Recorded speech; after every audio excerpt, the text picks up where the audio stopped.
bilang tagapagpatuloy ng sumat hindi ko tinapos ko sa pagpapagin ko sa ilalim ng sakramento ng simbahan sa kalan ng Ama, ng Anak at ng Espiritu Santo.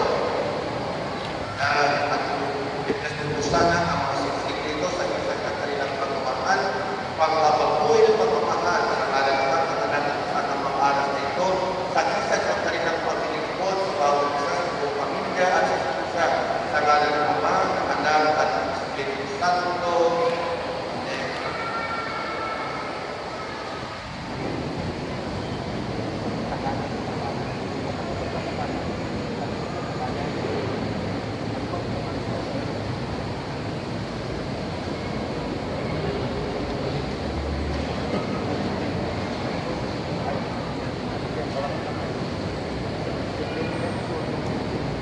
Ella es uno de sus segmentos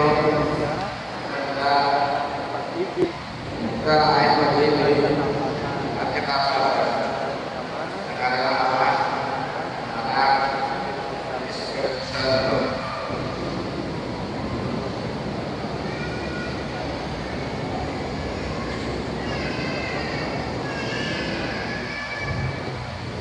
Espiritu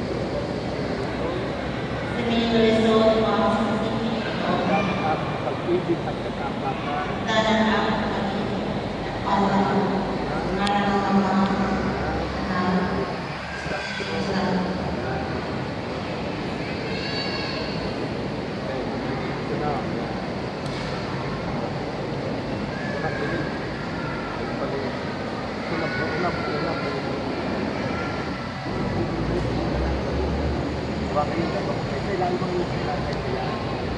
Kami na magbibigay ko Ibigay ko ang mga aras na ito, mga aras na ito tanda ng aking pagsuyo, na aking pagsuyo paglilingkod sa iyo, paglilingkod sa iyo ang ang anak, anak Espiritu Santo.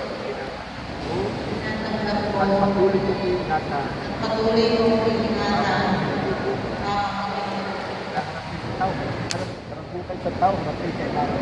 Harap kayo sa tao, harap kayo sa tao, harap kayo. Hindi mo lang. Harap kayo sa tao. Bilang pagpapit pagsalubong sa mga bagong kasal sa